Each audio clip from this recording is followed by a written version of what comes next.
Michel, bonsoir. Je profite de cette conférence du MEDD-MCR ce 13 octobre à Moscou pour faire une petite interview et échanger sur l'actualité. Tu t'es exprimé sur l'affaire libyenne et tu as pris une part prépondérante dans la défense de la Libye et critiqué la position russe officielle. Tu as écrit exactement que la Russie avait tiré contre son camp et qu'elle avait aussi perdu un grand allié géopolitique. Tu peux nous en dire plus ? Oui, tout à fait. La politique étrangère russe dans l'affaire libyenne est une politique incohérente et qui va à l'encontre de tous les intérêts nationaux de la Russie. C'était d'ailleurs l'avis du dernier ambassadeur de Russie à Tripoli lorsqu'il est rentré de Russie après avoir quitté la Libye à la fin du mois de mars. Venons tout d'abord à la position de la Libye par rapport à la Russie. Kadhafi était, la Jamaïria de Kadhafi, le seul allié de la Russie en Méditerranée face aux côtes de l'Union européenne.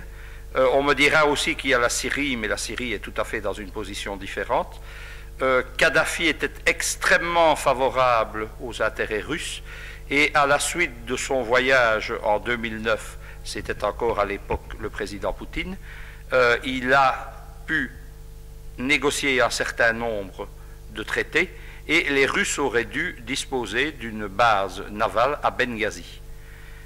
Ajoutons que la Russie était devenue le premier fournisseur d'armes de la Libye et que les Russes étaient privilégiés pour de nombreux contrats pétroliers. Le problème de la politique générale de la Russie, c'est aussi que le coup d'État qui a déstabilisé la Libye et ensuite l'agression occidentale prend place dans une série d'événements qui visent en fait au contrôle par les États-Unis de l'Eurasie. C'est le programme défini par Zbigniew Brzezinski dans le Grand Échiquier. Et je rappellerai, parce que c'est quelque chose qu'on ignore souvent, c'est qu'au moment de l'élection présidentielle américaine, le principal conseiller d'Obama en politique étrangère était précisément Brzezinski. Aller soutenir le renversement du régime libyen, se comporter avec une extrême timidité face à l'agression contre le régime syrien, c'est bien entendu préparer le terrain à la future agression contre la Russie elle-même, qui est le but ultime des Américains. La vague d'agression contre le monde arabe, et singulièrement la Libye et la Syrie, est de toute évidence une opération de déstabilisation occidentale, similaire aux révolutions de couleur opérées par les USA en Europe de l'Est depuis les années 2000, et la chute du président Milosevic.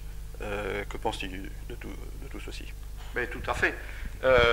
J'ai été le premier, au début du mois de février, à attirer l'attention justement sur les similarités entre les révolutions de couleur et le soi-disant printemps arabe. J'ajouterai quelque chose d'ailleurs, c'est que non seulement le scénario est le même que dans les révolutions de couleur en Europe de l'Est, mais aussi que les acteurs sont les mêmes.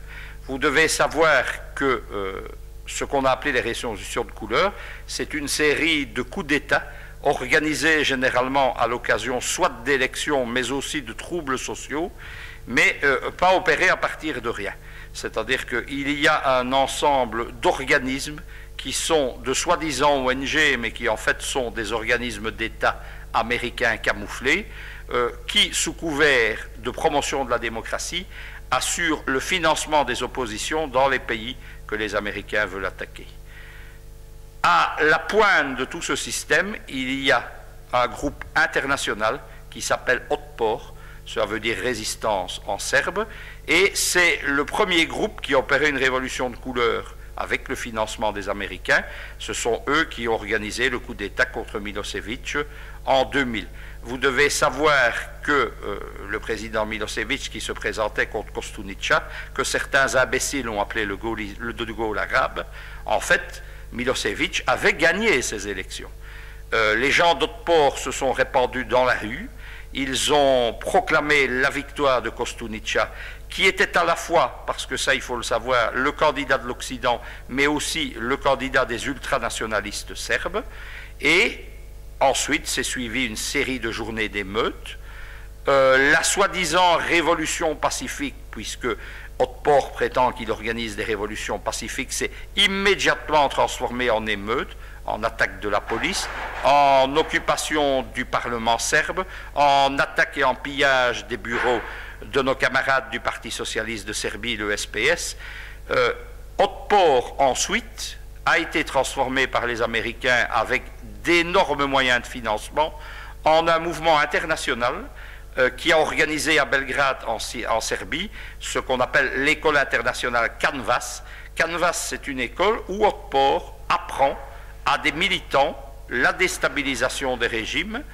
Les cours sont donnés depuis 2009 en arabe et la plupart des acteurs sur les réseaux sociaux, Internet, mais aussi dans la rue, des soi-disant révolutions en Égypte et en Tunisie venaient de ce groupe.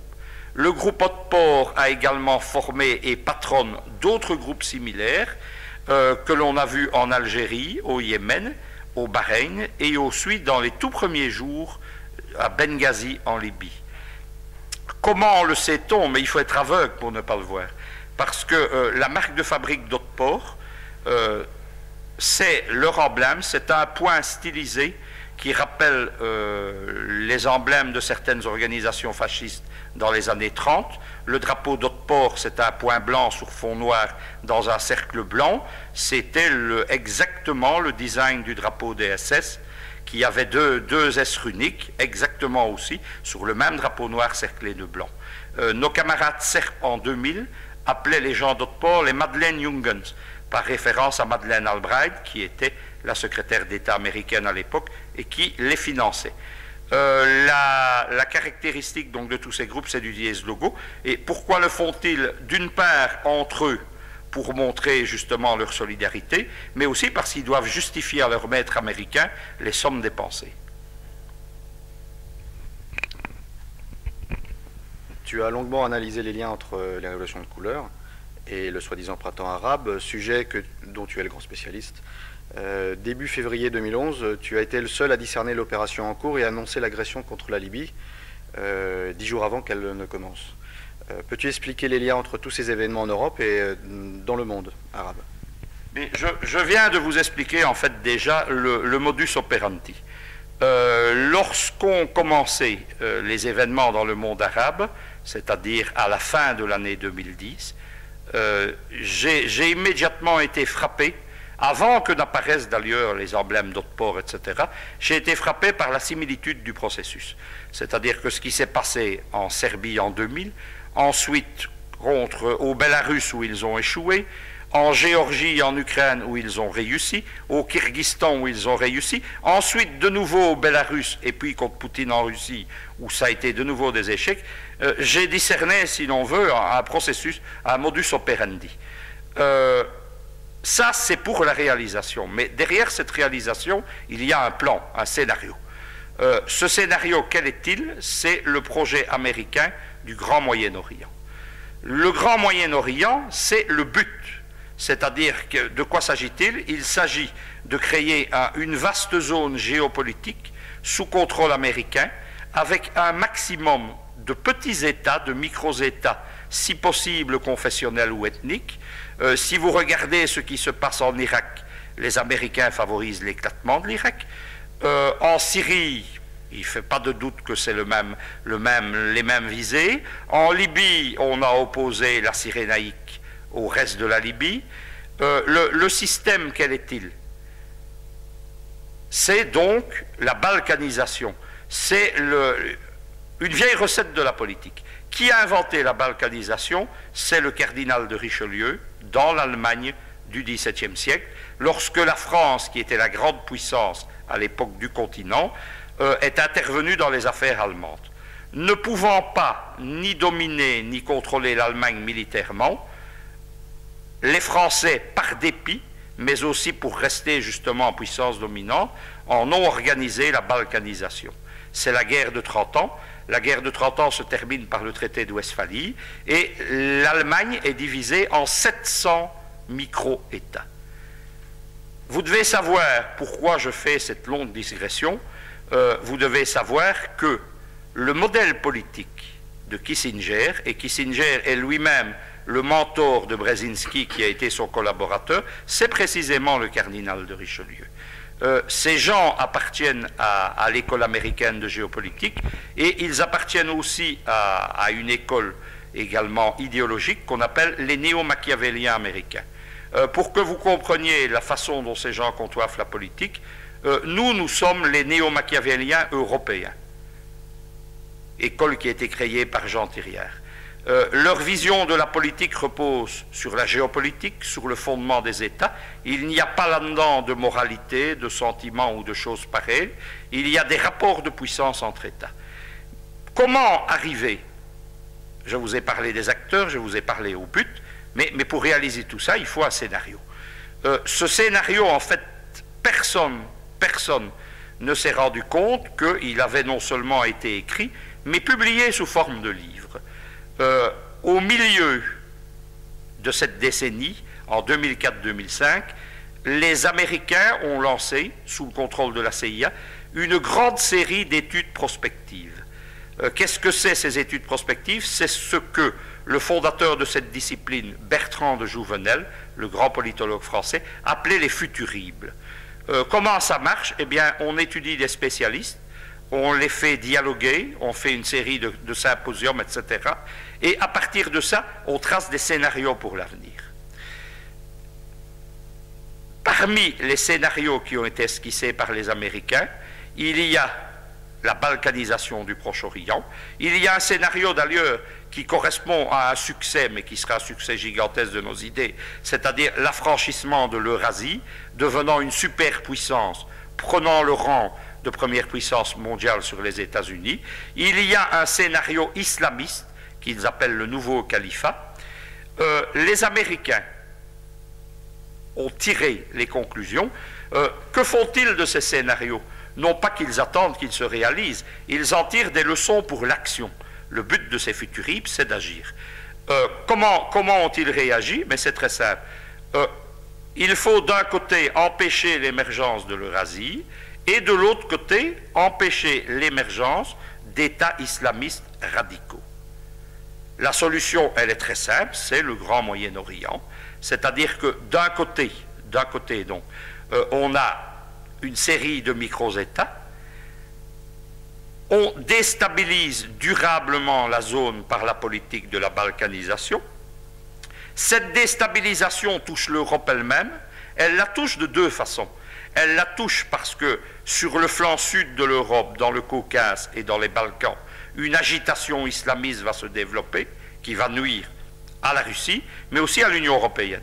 Et deuxièmement, il va y avoir des troubles dans l'approvisionnement du pétrole. C'est de nouveau les sources d'approvisionnement de l'Europe qui sont frappées.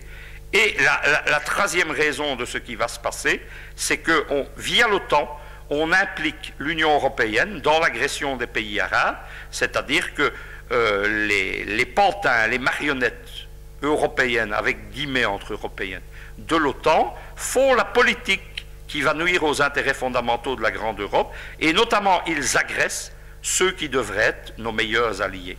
Et dans le cas de la Libye, c'est particulièrement tragique, puisque Mouammar Kadhafi, on l'oublie, Mouammar Kadhafi était un grand Européen. Il a soutenu l'Union européenne, il a soutenu son émergence comme puissance, il a soutenu l'euro. En 2008, ce sont les fonds souverains libyens qui ont sauvé l'euro en France, en Belgique, en Italie et en Suisse. Tout ce que je vous dis ici a été publié dans un livre qu'on appelle le rapport secret de la CIA. Il n'est pas secret du tout puisqu'il est posé. Et pour vous dire que tout cela n'a rien de confidentiel ou de secret, il a même une édition de poche en langue française qui est préfacée par le journaliste sioniste Adler. Tout y est écrit. Ce qui s'est passé au Moyen-Orient est dans ce rapport de la CIA. La technique, c'est quoi? Quel est le procédé général? C'est d'organiser des troubles dans les États, de déstabiliser les systèmes, peu importe d'ailleurs, c'est ce que les gauchistes n'ont pas compris, peu importe que ces États soient anti-américains comme la Libye, ou pro-américains comme la Tunisie ou l'Égypte. Au sein de ces États, les Américains veulent voir émerger deux forces, d'une part des militaires pro-américains, ceux qui sont déjà d'ailleurs au pouvoir en Tunisie et en Égypte, et ceux qu'ils essayent d'amener au pouvoir en Libye. Et face à eux, les Américains souhaitent organiser la montée de partis islamistes autour des frères musulmans, qui sont des vieux alliés. Ce sont, comme il y a des amis de 30 ans, ce sont les alliés de 40 ans des Américains. Et le pouvoir sera alors partagé entre des partis islamistes comme les frères musulmans, qui vont dominer les parlements, mais qui, pour rester au pouvoir, vont devoir composer avec l'armée, qui, elle, va continuer à contrôler l'ordre public, les forces militaires et l'économie. C'est un plan particulièrement vicieux. Pour tous ceux qui ont des illusions sur le soi-disant printemps arabe, sur la spontanéité des peuples, sur la révolution de la jeunesse, il faut savoir, regardez ce qui s'est passé en 8 mois en Égypte ou en Tunisie. En Égypte, c'est toujours un maréchal qui a remplacé le général Moubarak, c'est l'armée qui contrôle, et qui s'apprête à gagner les élections, c'est le parti des frères musulmans, en accord avec les militaires. Qu'est-ce qui se passe en Tunisie? C'est la même chose. Ce sont toujours, en fait, les militaires qui étaient derrière le régime Ben Ali et qui s'apprêtent à gagner les élections. La version tunisienne des frères musulmans, le parti Ennahda. C'est le même scénario que les Américains essayent d'imposer en Syrie, toujours avec les frères musulmans. Et éventuellement, la cible suivante, ça c'est mon analyse, ce sera l'Algérie. Il y a des élections législatives en Russie le 4 décembre. On annonce précisément sur les réseaux sociaux une révolution de couleur au même moment. Alors, le mode opératoire est similaire à ce qui se fait au Proche-Orient depuis la fin 2010. Qu'en penses-tu? Mais je vais dire que c'est mon analyse, mais depuis longtemps. J'ai toujours dit que l'Europe serait un jour, avec la Russie, une des cibles du mouvement, et je l'ai dit particulièrement lorsque Medvedev a trahi son allié libyen à l'ONU, et ensuite au mois de juin encore, lorsqu'ils ont reconnu le soi-disant Conseil national de transition. Je vais dire que l'actualité confirme mon analyse, parce que il ne s'agit pas seulement d'annoncer une révolution de couleur, ou d'annoncer à des événements insurrectionnels en Russie à l'occasion des législatives. Il s'agit de quelque chose qui va beaucoup plus loin, parce que il y a une volonté d'organiser une insurrection armée en Libye. Il y a quelques jours, le sénateur américain McCain se trouvait à Tripoli. Il faut tout d'abord savoir qui est McCain. La plupart des gens en Europe le présentent comme un sénateur américain ou un ancien candidat, ce qu'il a été effectivement à la présidence. Mais McCain a tout à fait une autre casquette, si je peux dire. C'est en fait une des personnes qui contrôle justement ce groupe d'ONG dont nous avons parlé tout à l'heure, américaines, qui sont en fait des organismes d'État. C'est eux qui financent, notamment les associations, les ONG dépendant de McCain et de la CIA directement, il faut voir leur budget. C'est McCain qui les contrôle. Donc McCain est allé à Tripoli, je dirais, recevoir le rapport de ses subordonnés, il faut appeler les choses comme elles sont, et de là-bas, il a lancé un appel. Cet appel n'est pas une révolution de couleur en Russie, elle est à une insurrection armée. Qu'a dit McCain? Il a dit simplement, ce qui s'est passé ici est un exemple, et j'espère que les Russes vont saisir l'occasion pour faire à Moscou comme les Libyens l'ont fait à Benghazi. On est donc maintenant dans un processus qui n'est pas seulement celui d'une révolution de couleur, mais qui est celui de l'appel à la guerre civile. Pourquoi cette escalade? Pour diverses raisons. Mais il y a le point de vue américain, je vais dire, on en parlera aussi, les Européens, et en particulier les Français, participent à la même opération, mais ont un autre agenda et d'autres buts. Mais quel est le but des Américains? C'est simple, les Américains sont pris par le temps. L'Amérique est en crise économique profonde, c'est maintenant une puissance économique de deuxième plan, ils n'ont plus les moyens d'assurer la domination militaire. Donc les Américains maintenant sont pressés, le temps joue contre eux, et ils souhaitent organiser rapidement la déstabilisation de l'Eurasie et du Proche-Orient. Les Américains aussi savent que leur procédé des révolutions de couleur en Europe de l'Est, en Europe orientale, est très bien connu des régimes qui sont attaqués. Les régimes arabes se sont fait, eux, avoir, parce qu'ils ne suivent pas du tout la politique européenne. Lorsque moi, je tenais un congrès avec le MEDD, le 6e congrès du MEDD, à Zaouia, près de Tripoli, en Libye, les 5 et 7 février 2011.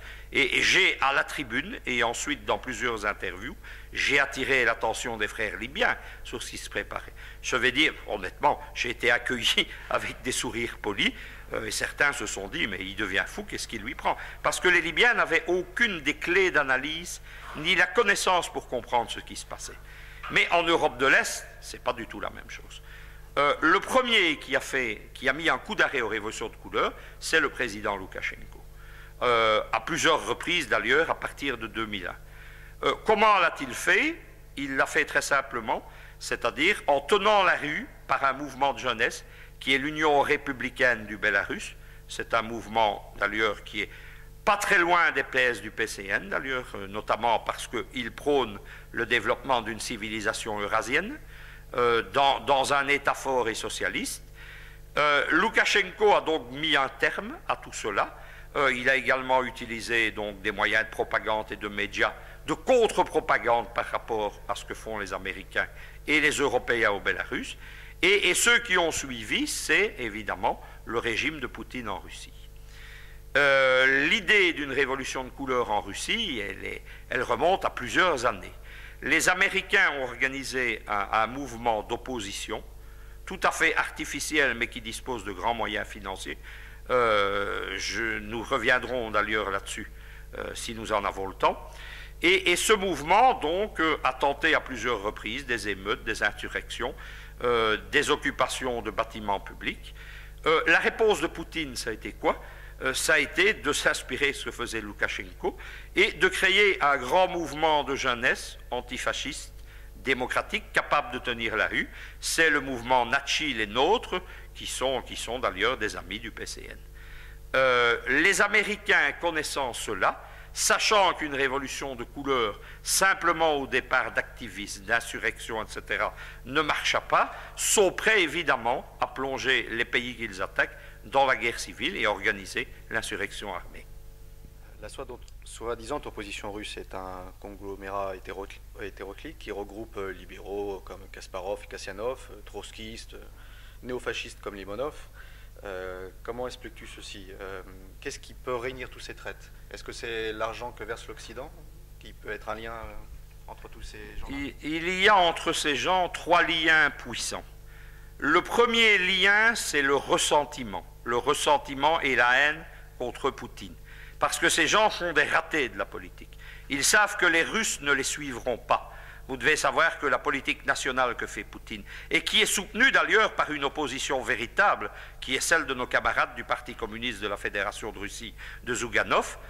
Zouganov n'est pas d'accord économiquement avec Poutine, mais il est d'accord avec les grands axes du redressement patriotique et eurasien de la Russie qu'a suivi Poutine. Et comment Poutine a-t-il défini ces grands axes? En copiant purement et simplement le programme du KPRF, qui s'inspire des thèses de Jean Thirière, donc c'est une boucle qui est bouclée.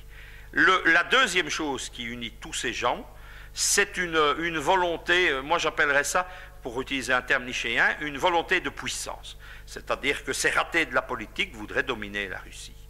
La troisième chose qui les unit, elle est claire et nette, c'est l'argent. C'est-à-dire que dans le cas, et je vais être honnête dans ma réponse, dans le cas de Kasparov ou Kassianov, c'est de l'argent à titre personnel. Dans le cas de Limonov, sur lequel je vais m'étendre plus longuement, dans le cas de Limonov c'est clair, Limonov vit simplement, c'est pas de l'argent qui est dans sa poche, mais c'est de l'argent pour financer son mouvement et ses entreprises culturelles. C'est évidemment cette coalition qu'on appelle l'autre Russie, c'est un attelage hétéroclite, pour employer le bon terme français. Il y a tout d'abord dedans des libéraux purs et durs, Kasparov, Kassianov, qui est un ancien ministre d'ailleurs issu des rangs libéraux de l'ère Eltsine. Ces gens, évidemment, rêvent d'une grande Russie qui soit une grande Amérique, intégrée au système occidental. Le deuxième élément, ce sont des éléments d'une certaine extrême gauche marginale, donc les trotskistes. Les trotskistes russes ultra minoritaires. Le troisième élément, c'est effectivement le mouvement de Limonov. Limonov, il faut dire une chose, parce que c'est clair, il a appelé son mouvement national bolchevique. Vous savez que la version moderne du national-bolchevique a été créée par le PCN au début des années 80. À cette époque, Limonov est un dissident anti-soviétique qui va longuement vivre aux États-Unis. D'ailleurs, dans la prostitution, d'ailleurs, il faut lire ses romans, il faut lire d'ailleurs la biographie qu'on vient de lui consacrer, le fils de Carrère d'Ancos, Emmanuel Carrère. Le mouvement de Limonov, c'est un mouvement qui n'est ni national ni bolchevique, il faut être clair et net. C'est un mouvement de type purement néofasciste, dont le mode d'action est l'activisme et dont la base n'est pas une base sociale, mais c'est une base, ça regroupe en fait les milieux russes de l'underground, c'est-à-dire les punks, les marginaux, etc. Des gens très jeunes. Le mouvement de Limonov, ce n'est pas un mouvement politique, c'est un mouvement de jeunes qui a le culte de la violence pour la violence, ce qui était d'ailleurs une des caractéristiques du fascisme mussolinien. Comment Limonov développe-t-il tout cela? Il développe tout cela dans une politique permanente de confrontation avec les autorités, et c'est là que, je vais employer un terme fort, c'est là qu'il se révèle particulièrement crapuleux, dans le sens très dur que le français donne au terme de crapule. Pourquoi? Parce qu'il engage à longueur d'année des centaines et des centaines de jeunes gens qui sacrifient leur vie, qui sont exclus d'université, qui ont des peines de prison, tout ça pour satisfaire une carrière littéraire personnelle et un ego personnel d'artiste raté. Vous devez savoir d'ailleurs que nous sommes intervenus à une reprise pour aider d'ailleurs une jeune militante nationale bolchevique, c'est Anna Lebedeva. C'est une jeune militante russe de Riga en Lettonie, et elle a été poussée donc par Limonov à faire un acte public lors d'une visite du prince Charles. Je vous parle ici des années 98. Elle a giflé le prince Charles avec une rose rouge, et la Lettonie étant un État dont les organes répressifs étant de type quasi-fasciste, elle s'apprêtait à être condamnée à 5 ans de prison. Limonov n'a rien fait pour aider Anna Lebedeva, parce que son but c'est quoi? Son but c'est d'avoir des martyrs pour satisfaire la publicité de son mouvement. Donc ça l'arrangeait partiellement, ça la particulièrement. Et j'ai un dégoût, c'est pour ça que je m'énerve, j'ai un dégoût de cette position, parce que je pense qu'on ne joue pas avec la vie des jeunes gens. Donc ça l'arrangeait que cette fille prenne 5 ans. Et le PCN a fait une grande campagne. C'était les débuts d'Internet. Nous avons contacté notamment tous les parlementaires, tous les journalistes. Nous avons fait faxer, téléphoner au gouvernement le ton.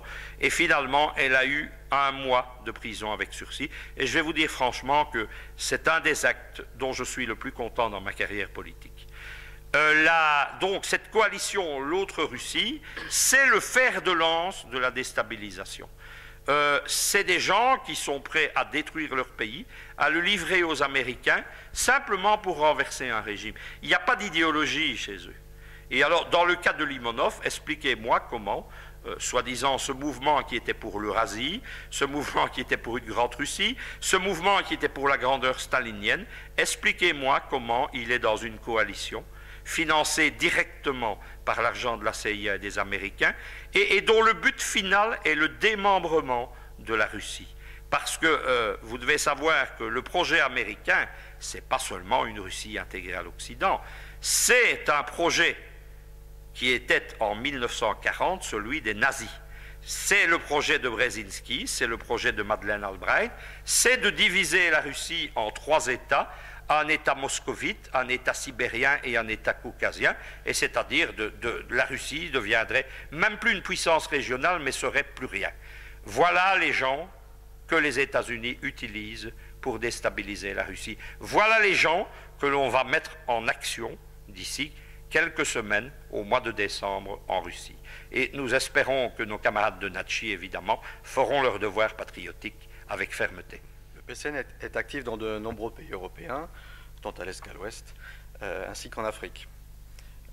Tu as particulièrement combattu les révolutions de couleur, soutenant la Yougoslavie de Milosevic dès 1996, puis des pays directement agressés comme le Bélarus, la Transnistrie, l'Abkhazie, l'Ossétie du Sud, la Libye ou encore la Côte d'Ivoire dernièrement. Le PCN ressemble en fait à un anti-haut-port, le bras armé des révolutions de couleur. Cette analyse que font plusieurs observateurs te semble-t-elle exacte? Elle est peut-être un peu caricaturale, mais elle n'est pas éloignée de la vérité. En fait, je pense que pour les gens qui vont nous écouter, il faut quand même donner un peu de précision. Donc, il y a eu des études récentes, parce qu'on étudie beaucoup le PCN. Dernièrement, un de nos adversaires d'ailleurs, c'est-à-dire un militant politique qui joue aux chercheurs dans une université du sud de la France, expliquait que le PCN était une internationale en lui-même. Il avait raison, bien entendu. La façon dont nous travaillons, la façon dont nous sommes organisés, la façon dont nos cadres peuvent militer parfois très loin de leur pays d'origine, ou même militer sur plusieurs pays, tout ça rappelle ce qu'était le Comintern dans les années 20 et 30.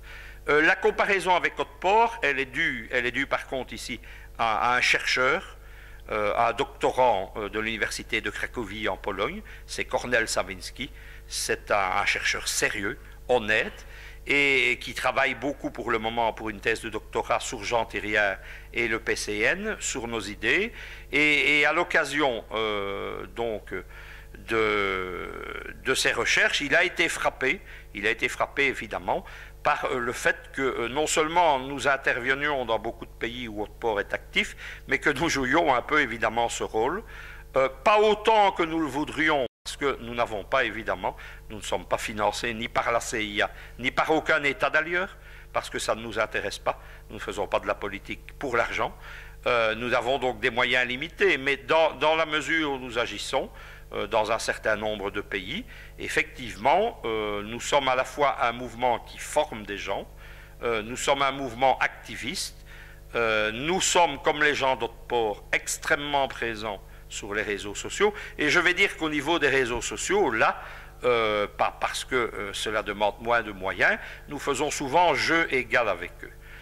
Vous savez que nous sommes intervenus dans toute l'Europe et en Afrique pour soutenir la Jamaïria libyenne agressée avec les comités ELAC, les Euro-Libyan Action Committees, et l'association sœur que nous avons ensuite créée lorsque Tripoli me l'a demandé, après la grande conférence de fin avril de soutien à la Jamaïria à Tripoli. Donc, nous avons créé une association sœur qui est ALAC, les African Libyan Action Committees, avec des camarades africains.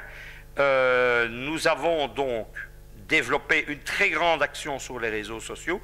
Vous devez savoir que les réseaux sociaux sont un des enjeux, un des terrains d'action précisément d'Haute-Port, parce que tout ce mouvement est coordonné par les réseaux sociaux, mais aussi parce que notamment les mots d'ordre, par exemple le mot d'ordre pour lancer une révolution de couleur en Russie pour les prochaines législatives, il est sur Internet.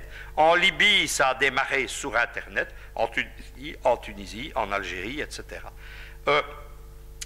Sur les réseaux sociaux, nous faisons souvent jeu égal. Ce n'est pas nous qui le disons, c'est nos adversaires. Au mois de juillet, il y a eu une grande campagne contre moi personnellement, qui a été faite par email, et pas par des gens donc proches de tous ces réseaux. Et ils expliquaient que en Europe, et particulièrement dans l'espace francophone, Belgique, France, Canada, etc., ce qu'ils appelaient les pages de soutien aux dictateurs regroupaient plus de gens que ceux qui les attaquaient. Donc, je pense que cette comparaison, qui est peut-être audacieuse sur Haute-Port, elle n'est pas inexacte, et en fait, elle correspond aussi à notre projet. C'est-à-dire que, pour nous, la politique est quelque chose de concret. Nous sommes des gens qui aimons l'idéologie, la doctrine politique, la géopolitique, mais ça, c'est la théorie. Vous savez qu'il y a une phrase, et je la répète souvent parce qu'elle me plaît, c'est celle de Goethe. Goethe disait que la théorie était grise, mais que l'arbre de la vie était vert. Et je pense que la politique doit être mise en action. Qu'est-ce que c'est notre communautarisme européen? Qu'est-ce que c'est le PCN? C'est une praxis, c'est-à-dire c'est une vision du monde, une idéologie mise en action. Donc, il faut des choses concrètes. La différence entre le PCN et par exemple d'autres organisations qui sont des organisations petites ou marginales, le terme ne nous embête pas. Nous ne dépendons pas des grands partis qui pillent les États occidentaux. Qu'est-ce qui nous différencie d'eux? C'est que la plupart des mouvements qu'on appelle d'ailleurs à juste titre pour eux groupusculaires, ce sont des mouvements qui sont dans l'inaction. Ils sont dans un théâtre politique. Ils n'ont pas d'action sur le concret, rien du tout. Nous pas. Le PCN, depuis qu'il existe, il mène des campagnes, il agit avec des États, notamment la Libye en est un très bon exemple, il participe à des combats, et il s'engage dans des choses concrètes avec des succès, etc. C'est ce qui fait notre caractéristique et c'est ce qui fait d'ailleurs que beaucoup de militants nous rejoignent parce qu'ils ne veulent plus vivre dans des ghettos politiques, idéologiques, etc. Parlons d'autres ports. Nachi est un bel exemple de réponse militante, c'est un interventionnisme occidental. Tu penses quoi de Nachi, de son développement, de sa présentation actuelle? Mais je vais tout d'abord dire quelques mots. Donc, Nachi, c'est le grand mouvement qui soutient Poutine, comme nous l'avons déjà dit. Ce mouvement s'inspire des anciens Komsomol, qui étaient les jeunesses communistes. Ils ont repris notamment la couleur rouge comme emblème. Nachi est un mouvement qui tourne très bien, et c'est un mouvement, contrairement évidemment au PCN, ils ont le soutien de l'État russe. Le chef de Yatchi, Vassili Yakimenko, est ministre d'État en charge de la jeunesse depuis quelques années. Nous l'avons d'ailleurs rencontré. Et donc, Nachi est ce que pourrait être le PCN s'il avait les moyens financiers de ses ambitions. C'est un grand mouvement qui a fait beaucoup de travail, qui entretient un grand sentiment patriotique dans la jeunesse russe. Nous avons d'ailleurs, ça a été un privilège et une belle aventure humaine. Nous avons participé en 2007 au grand camp d'été de Nachi qu'on appelle, c'est le camp du lac Zeliger, c'est près de la ville de Tver, à 400 km de Moscou. C'est un grand camp de jeunesse sous la tente qui regroupe entre 10 000 et 20 000 jeunes venus de tout l'ancien espace soviétique, parce qu'il n'y a pas que des Russes. Ils viennent là-bas faire du sport, suivre des conférences idéologiques, voir leurs forces se regrouper. Les meilleurs du camp, d'ailleurs, ont le privilège de rencontrer Poutine lui-même. Et en 2007, nous avons eu le privilège de participer comme formateurs. C'est-à-dire que nous avons envoyé une délégation de cadres wallons, français et moldaves à ce camp, où nous avons donné des conférences. J'ai notamment parlé, moi, sur la géopolitique de la Grande Europe. Nous y avons vu une jeunesse extrêmement saine. Nous y avons vu des gens intéressants. Pas du tout cette jeunesse ratée d'Occident qui se complaint dans la drogue et dans l'alcool. À propos de l'alcool, vous devez savoir qu'au camp Zeliger, il n'y a pas une goutte de vodka qui rentre. Et dans un pays comme la Russie, où l'alcoolisme est un grand problème, ils ont pris à bras le corps ce problème. Donc je considère Nachi comme un mouvement frère. Ça ne s'arrête pas là, évidemment, puisque au-delà de ça, il y a une mouvance en Europe de mouvements de jeunesse qui s'inscrivent dans le même prolongement. Il y a Nachi, il y a en Russie, il y a nos camarades de Pro-RIF. Pro-RIF en anglais, ça veut dire briser. Briser le mouvement, briser. C'est très difficile à traduire en français. Le terme anglais, c'est Breakthrough. Pro-RIF, c'est un genre de Nachi, beaucoup plus idéologique d'ailleurs et beaucoup plus politisé. Leur emblème, c'est Che Guevara. Ils ont une école d'ailleurs qui s'inspire, qui elle est vraiment un anti-canvas, puisqu'on parle toujours d'autres ports, qui existe donc à Tiraspol, en République moldave de Transnistrie, qui a pour emblème Che Guevara, c'est l'école Che Guevara pour le haut cadre politique.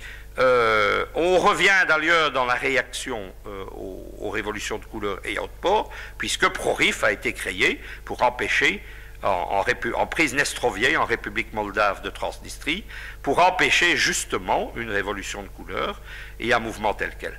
Il y a d'autres mouvements qui existent évidemment, l'Union républicaine du Bélarus de Loukachenko, et s'inscrit un peu partout, pas seulement en Europe de l'Ouest, le PCNJ, le PCN Jeunesse, qui est notre branche de jeunesse. Pourquoi je dis un peu partout? Parce que nous sommes en train de réorganiser profondément le mouvement. à la branche actuelle qui existe principalement dans l'espace francophone, va s'ajouter dans quelques semaines une branche turque, une branche pour l'Europe centrale et les Balkans, et un bureau de liaison en Russie, puisque là, il n'est pas question d'aller doubler Natchi, par exemple, ce qui ne serait pas productif, mais nous souhaiterons de plus en plus travailler avec eux. Il y a eu aussi, sur le plan pratique, parce que j'insiste là-dessus, le PCN, ce ne sont pas des rêveurs, ce ne sont pas des gens qui jouent aux journalistes indépendants, ce sont des gens qui agissent politiquement. Nous faisons de la politique, nous ne faisons pas du journalisme.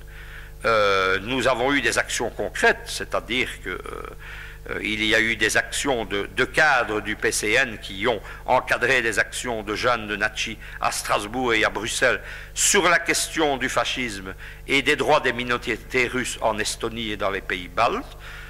Nous avons fait des campagnes avec Natchi dans les pays baltes. Vous devez savoir que là, on les a précédés de presque 10 ans, puisque la première grande campagne européenne qui a été faite pour défendre les droits des Russes des pays baltes, c'est-à-dire des gens qui sont des citoyens de seconde zone, sans droits civils et politiques, depuis le démembrement de l'Union soviétique, elle a été faite par le PCN, tout simplement parce que je connaissais les pays baltes.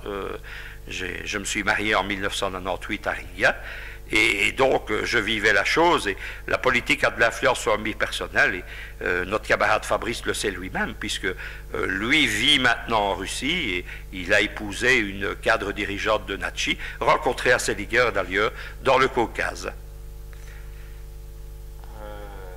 Après cet aparté personnel, tu as théorisé dès le milieu des années 80 avec Jean Thiriard, et votre école euro-soviétique de géopolitique, une vision eurasienne de la Grande Europe.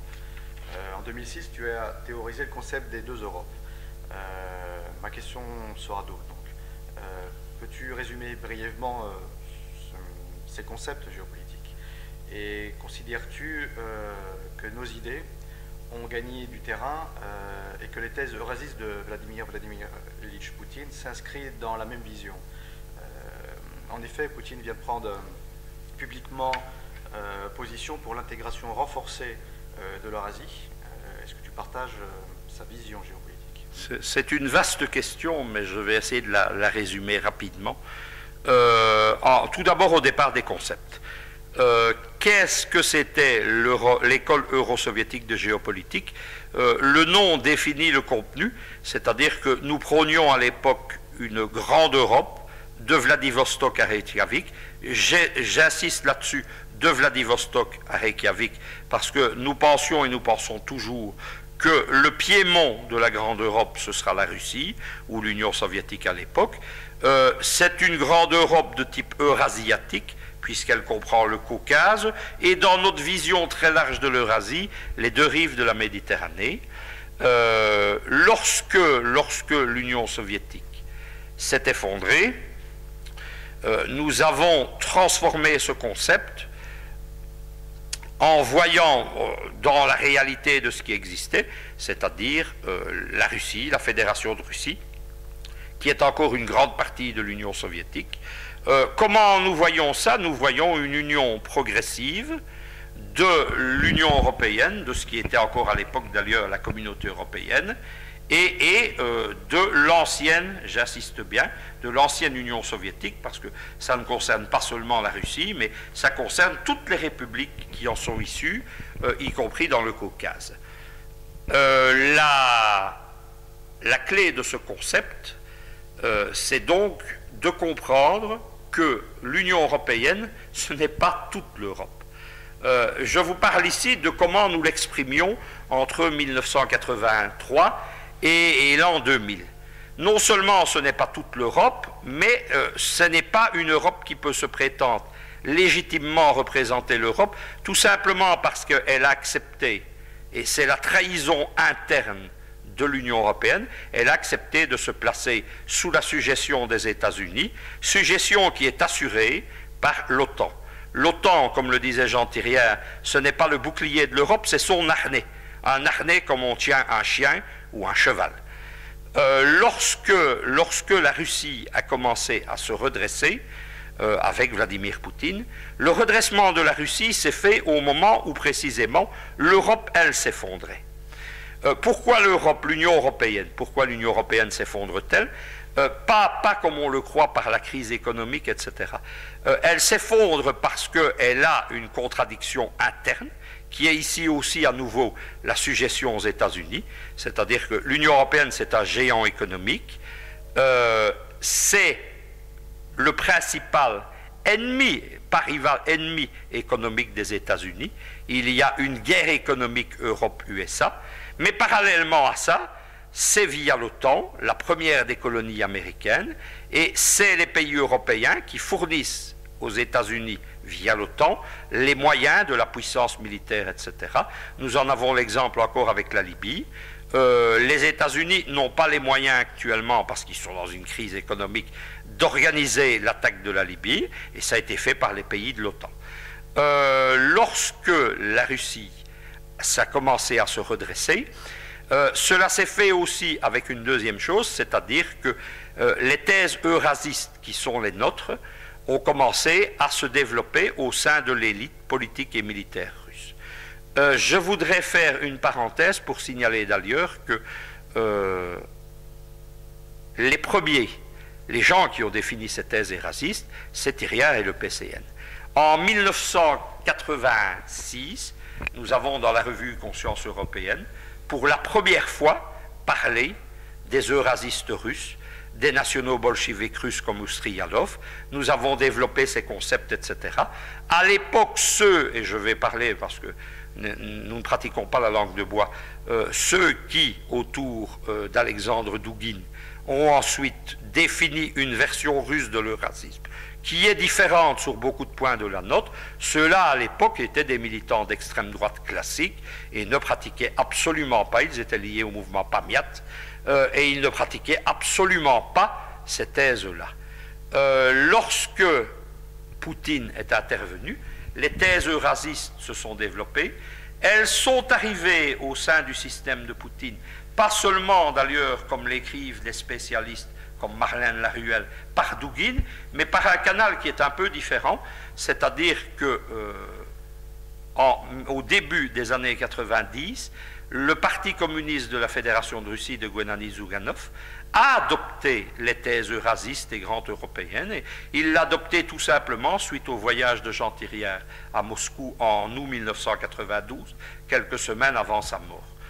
Dans la préface d'ailleurs italienne d'un des livres de Zouganov, il rend lui-même hommage à Thiriart. Ces idées se sont développées aussi dans un autre secteur de la politique, via toujours le parti de Zouganov, c'est le parti de Zhirinovsky. Douguine a joué un rôle utile, parce qu'il faut être honnête, c'est un grand intellectuel, polyglotte. Nous ne sommes pas d'accord avec lui en dehors de la géopolitique, mais nous sommes sur la géopolitique. Son mouvement a soutenu notre mouvement d'aide à la Jamaïria libyenne, et je pense que c'est un geste qu'il faut saluer.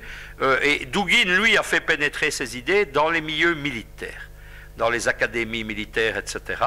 Le résultat, maintenant j'en reviens à votre question, en plus général, au milieu de cette décennie, nous étions devant une situation donc d'une Russie qui se redressait et parallèlement d'une Union européenne qui s'effondrait. Nous sommes de ceux pour qui l'échec de l'Union européenne a toujours été pris en compte.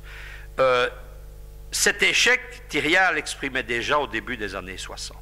Comment voyons-nous le processus européen? Nous voyons soit un processus positif, harmonieux, c'est-à-dire que l'Europe, la Communauté européenne puis l'Union européenne serait passée au stade d'un État fédéraliste, puis d'un État supranational. Les éléments de cet État, c'était quoi? La monnaie unique, ils l'ont fait avec l'euro, mais c'était une diplomatie, une armée indépendante, un gouvernement indépendant, et ça, soyons clairs, ils ne le feront jamais à cause de l'OTAN. À cause de cela, l'Union européenne, c'est un échec programmé. J'ai été frappé en 2005-2006 par les prises de position qui étaient prises par Vladimir Poutine, mais aussi par certains des idéologues du régime, comme Surkov par exemple. Quelle était cette position? C'est que de plus en plus, la Russie visait à créer à l'Est ce que j'ai appelé, moi, c'est pour ça que j'ai appelé ça la théorisation des deux Europes, une seconde Europe. De quoi s'agissait-il? Il s'agissait de reconstituer, au départ des pays de l'ancienne Union soviétique, une série d'unions. Il y a notamment l'Union économique eurasiatique. C'est de ça que Poutine vient de parler en la renforçant. C'est une espèce de communauté économique européenne. C'est comme ça que l'Union européenne a démarré. Mais il y a également une union politique. Il y a une union douanière entre le Bélarus et le Kazakhstan. Il y a une union militaire qui est l'OTSC, l'Organisation du traité de sécurité collective, qu'on appelle aussi le groupe de Shanghai. Et là, c'est clairement une anti-OTAN. C'est-à-dire c'est un groupe qui vise à opposer à l'OTAN une autre puissance militaire. Et il faut savoir que ce groupe, le groupe de Shanghai, militairement parlant, a des moyens supérieurs à ceux des États-Unis et de l'OTAN réunis. Pour ceux qui ont les rêves du 21e siècle américain, pour les néocons, etc., ils se font beaucoup d'illusions, parce que dans le groupe de Shanghai, il n'y a pas seulement la Russie, il y a la Chine aussi. Donc, d'où le but d'ailleurs, mais on revient au même processus, ce qu'on n'osera pas évidemment faire de façon militaire, et on n'osera pas le faire parce que les Américains ont perdu la guerre en Irak, ils l'ont perdu en Afghanistan, et la toute petite Jamaïria libyenne, avec ses 6 millions d'habitants, résiste vigoureusement, et je peux vous dire que ce n'est pas fini, on se bat dans toute la Libye, des villes sont prises, résiste maintenant depuis 6 mois à toutes les puissances occidentales, y compris ces grandes puissances militaires que sont les États-Unis, la France et la Grande-Bretagne. Dès lors, bon, quel est le concept des deux Europes? C'est assez simple, c'est-à-dire qu'une seconde Europe existe à l'Est. Nous pensons, nous, que c'est cette Europe-là qui incarne la légitimité, parce que c'est une seconde Europe indépendante. Il n'y a plus aucune légitimité en Europe de l'Ouest, au sein de l'Union européenne, parce que c'est quoi l'Union européenne? Ce sont les collabos des Américains, exactement comme la France de Pétain, face au Troisième Reich, soi-disant indépendante, n'avait aucune légitimité. C'est exactement la même chose. Et alors, cette seconde Europe va aller en se développant de plus en plus. Elle couvre une immense surface territoriale, c'est quasiment l'ex-Union soviétique, moins les pays baltes et la Moldavie. Elle a d'immenses réserves matérielles et donc elle est appelée à se développer. Elle est appelée aussi à être un contre-modèle au fur et à mesure que s'affirmera l'échec de l'Union européenne. J'ajoute que ces deux Europes, mais ça c'est un concept qui remonte encore plus loin, c'est-à-dire qu'au sein des années 30, certains géopoliticiens, en France et en Belgique notamment, ont à l'époque eux aussi parlé de deux Europes. Ils ne parlaient pas, eux, de la Russie, ils parlaient de l'Europe occidentale et de l'Europe centrale, c'est-à-dire la Hongrie, la Roumanie, la Pologne, etc., qu'ils voulaient unir déjà à l'époque, d'ailleurs, dans une Europe unie. L'idée européenne n'est pas nouvelle. C'est à l'époque, d'ailleurs, que le jeune Jean Thirière, il est né en 1922, fait l'acquisition de sa conscience européenne, de cet âme européen. Comment donc ces Europes sont économiquement complémentaires, et donc le but évidemment c'est que de deux Europes on passe à une Europe et à un État supranational. J'ajouterai deux choses directes parce qu'on y revient à la praxis de la politique, c'est-à-dire que nous considérons que le PCN et notre idéologie, le communisme européen, le communautarisme européen, ont un rôle central à jouer, c'est-à-dire en étant une réserve d'idées, un think tank, comme disent les Américains, en fournissant des concepts, et vous devez savoir que la deuxième Europe eurasiatique, c'est en grande partie beaucoup de nos concepts, il suffit de le voir, et ceux qui refusent en Europe de l'Ouest de le constater, c'est parce qu'ils sont malhonnêtes ou qu'ils veulent nous nuire. Et nous pensons qu'il y a la place dans ce processus aussi pour un mouvement activiste, non seulement dans la défense des pays de la deuxième Europe, la Russie, le Bélarus, les États, ce qu'on a appelé la CEI bis, c'est-à-dire la Transnistrie, l'Abkhazie, l'Ossétie du Sud. Nous nous sommes engagés sur le terrain. Nous avons participé en 2008 lorsque ces mouvements ont mené le combat capital pour l'existence de leur État. Nous sommes allés sur place, nous les avons aidés. Nous avons apporté une logistique, une aide médiatique. Nous les avons aidés dans l'organisation notamment de leur référendum d'indépendance. Et nous sommes bien entendu décidés à continuer en apportant au service de l'idée de la grande Europe asiatique, un mouvement à la fois idéologique et activiste, transnational, unitaire, organisé. C'est la définition la meilleure qu'on puisse donner du PCN. PCN TV, Fabrice Béhor, Moscou.